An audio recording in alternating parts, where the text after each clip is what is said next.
Hello everyone, today's topic is disability etiquette, the manners to deal with disabled persons और specially challenge लोगों के साथ deal करने के कुछ शिष्टाचार. It is a set of guidelines to deal with disabled persons in a proper way. या दूसरे शब्दों में हम कहें तो विशेष आवश्यकता वाले लोगों के साथ डील करने के जो उनको ट्रीट करने या उनको डील करने के जो गाइडलाइंस होती हैं उनको ही डिसेबिलिटी एटिकेट कहते हैं. Some of them are, first one is talk directly to them. जब कभी भी हम किसी डिसेबल्ड पर्सन से मिलते हैं उससे डायरेक्ट हमें बात करनी चाहिए और इसके बजाय कि हम उससे साइन लैंग्वेज या उसके साथी या अपने किसी साथी के माध्यम से उससे बात करें, इसके बजाय हमें उससे डायरेक्ट बात करनी चाहिए. इससे उनको अच्छा फील होता है. Second one is offer to shake hand. Offer to shake hand का मतलब है कि जब कभी हम उनसे इंट्रोडक्शन करें और इंट्रोडक्शन के बाद उनको ऑफर करें, हाथ मिलाना या शेक हैंड ऑफर करें. और इसका एक विशेष तौर पर ये माना जाता है कि अगर ऐसे लोगों को हाथ मिलाना ऑफर करें तो वो अपने को कंफर्ट महसूस करते हैं. और इसके अलावा ऐसा भी कहा जाता है कि शेकिंग हैंड जो है लेफ्ट हैंड से करा जाए तो एक्सेप्टेबल ग्रीटिंग कहलाती है ये. So it is very important. Third one is explain before converging with visually impaired. Visually impaired लोगों के साथ जब हम मिलते हैं तो हमेशा उनको हमें डायरेक्ट अपने नाम से और अपने आप को पूरी तरह से इंट्रोड्यूस करना चाहिए.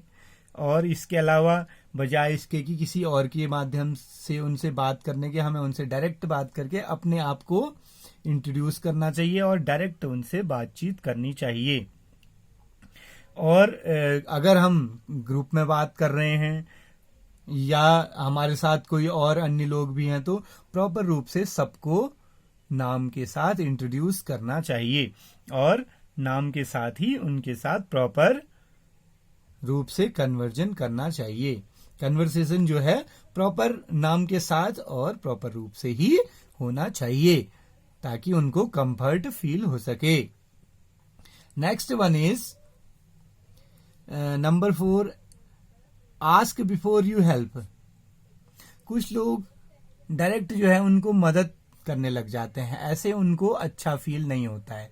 तो ये एक बहुत ही अच्छा मैनर है कि जब कभी भी हमें ये अगर उनकी मदद करने की अगर हमारी इच्छा हो या हमें ऐसा लगे कि इनको मदद की जरूरत है तो डायरेक्ट मदद करने के बजाय उनसे परमिशन लेकर ही उनकी मदद करनी चाहिए. अदरवाइज उनको कंफर्ट फील नहीं होता है. इस मामले में थोड़ा सा फिर हेजिटेशन और जिसके कारण उनका मॉरल या ये हम कह सकते हैं कि उनका जो है अंदर से उनको अच्छा महसूस नहीं होता है. तो जब कभी भी हमें ऐसा लगता है कि इनको हेल्प की जरूरत है तो हमें पहले उनसे परमिशन ले लेनी चाहिए, तभी उनकी हेल्प करनी चाहिए. ये बहुत इंपॉर्टेंट है. अदरवाइज उन लोगों को, कुछ लोगों को इससे बुरा भी लग सकता है कि ये जो है मुझे इस योग्य नहीं पा रहा है कि मैं अपना काम खुद कर सकता हूं. तो before to go to help we need to ask them. हमें उनसे पूछना चाहिए और उनसे परमिशन लेनी चाहिए कि क्या मैं आपकी मदद कर सकता हूं. तो ऐसे उनको भी अच्छा फील होता है. Next one is address them by their first name as with others. जैसे हम दूसरे सामान्य लोगों के साथ बातचीत करते हैं, हम उनके नाम के साथ उनका उच्चारण करते हैं, हम नाम के साथ उनके साथ बातचीत करते हैं, कन्वर्जेशन करते हैं. ऐसे ही स्पेशली चैलेंज लोगों के साथ भी जब कभी हम बातचीत करते हैं तो उनके नाम के साथ बजाय इसके कुछ इशारे करने के या साइन लैंग्वेज यूज करने के, हमें उनके साथ जो है डायरेक्ट उनका नाम लेकर उनको एड्रेस करना चाहिए, जिससे उनको कॉन्फिडेंस फील हो और उनको अच्छा लगे. तो ये बहुत ही जरूरी है कि हमें उनको डायरेक्ट ही उसके उनके नाम के साथ उनको संबोधन करना चाहिए, जिससे उनको भी लगे कि हाँ ये मुझे जानते हैं और मेरे साथ कंफर्ट फील कर रहे हैं और वो भी हमारे साथ कंफर्ट फील करेंगे। Next one is don't touch और लीन ऑन व्हील चेयर। जो लोग व्हील चेयर का यूज करते हैं उनके लिए ये उनके साथ ट्रीट करते समय ये बहुत जरूरी है कि डायरेक्ट या इनडायरेक्ट हम उनकी व्हील चेयर को ना छुएं। ऐसे उनको कंफर्ट फील नहीं होता है, उनको अच्छा नहीं लगता है। तो ये बहुत ही जरूरी है कि जो भी लोग उनको डील कर रहे हैं, उनको ट्रीट कर रहे हैं, उनके व्हील चेयर पर सहारा लेने के बजाय या उसको टच करने के बजाय उनके सामने खड़े होकर बातचीत करें तो उनको भी कंफर्ट फील होता है और उनका कॉन्फिडेंस लेवल बढ़ता है और उनको अच्छा भी फील होता है। तो ये बहुत ही जरूरी है कि जब कभी भी ऐसे पर्सन के साथ हम डील कर रहे हैं जो कि व्हील चेयर का यूज करते हैं, तो उनकी व्हील चेयर पर सहारा लेकर खड़े होने के बजाय या उनकी व्हील चेयर के बहुत क्लोज खड़े होने के बजाय उनके फेस टू फेस खड़े हों और व्हील चेयर को बिना टच करे उनके साथ फेस टू फेस उनको ट्रीट करना चाहिए। Next one is listen them carefully. जब कभी भी उनके साथ बातचीत कर रहे हैं तो चाहे आप उनकी बात समझ भी गए हैं तो फिर भी उनको जो भी वो बात करना चाह रहे हैं उस बात को पूरा करने का पूरा मौका देना चाहिए, उनको बीच में नहीं टोकना चाहिए। इससे उनको अच्छा फील नहीं होता है कि कोई उनको बीच में टोके, जिससे अगर हम बीच में कभी उनको टोकते हैं तो उनको ये लगता है कि ये इस व्यक्ति का या इस पर्सन का उन पर कोई इंटरेस्ट नहीं है और उनका कॉन्फिडेंस लेवल ग्रो नहीं हो पाता, कॉन्फिडेंस लेवल डाउन हो जाता है। तो इससे बचने के लिए बहुत ही जरूरी है कि चाहे आप उनके साथ जो भी वार्तालाप कर रहे हैं, कन्वर्जेशन जो भी कर रहे हैं, अगर आपको उनकी बात समझ में आ भी जाती है तो उनको बीच में ना टोक कर उनको अपनी बात पूरी करने का पूरा मौका देना चाहिए, जिससे उनको समझने में भी और उनके साथ कंफर्ट होने में भी हेल्प मिलती है। Next one is offer for help और असिस्टेंट।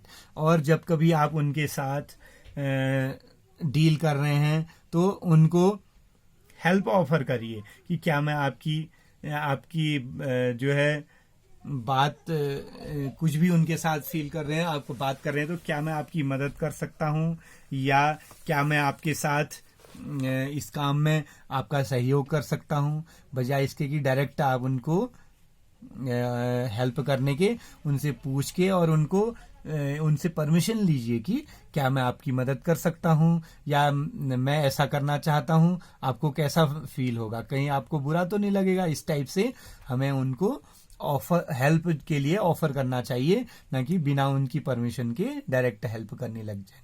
तो इससे उनका कॉन्फिडेंस लेवल डाउन हो सकता है और उनको बुरा भी लग सकता है।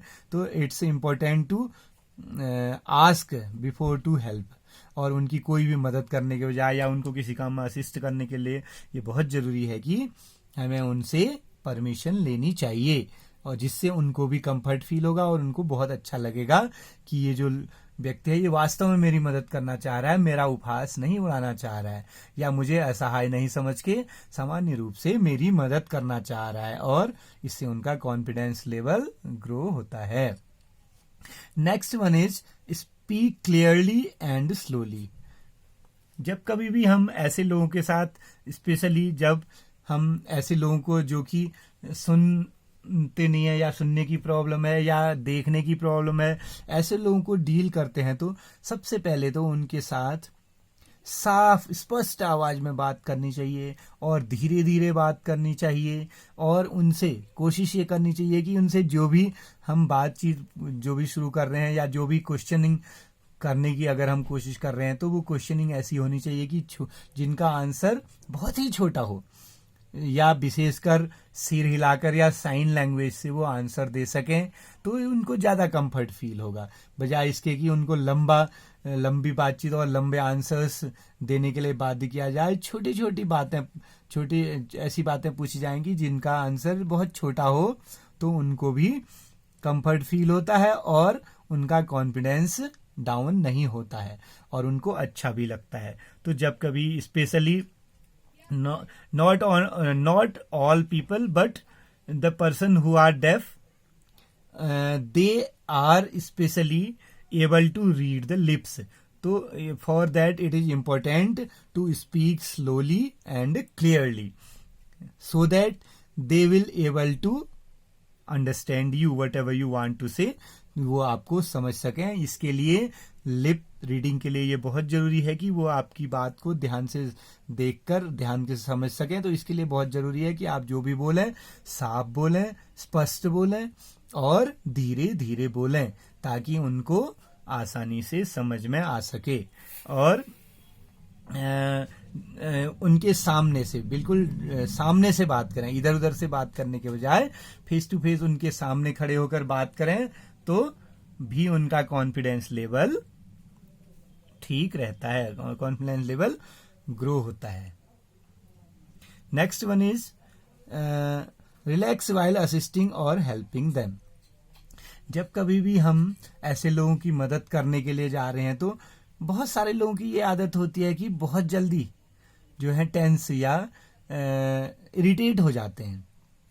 ऐसे लोगों के लिए एक कंपल्सन ये है कि जो भी लोग स्पेशली चैलेंज लोगों की मदद करना चाहते हैं या डील करना चाहते हैं, सबसे पहले तो उनमें पेशेंस होना बहुत जरूरी है.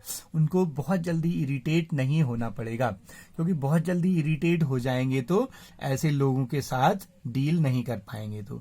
तो ये बहुत ही जरूरी है कि अगर ऐसे लोगों की मदद कर रहे हैं या हेल्प कर रहे हैं या इनको असिस्ट कर रहे हैं, इनको कुछ गाइड कर रहे हैं, तो सबसे पहले तो सामान्य लोगों को रिलैक्स्ड होना चाहिए.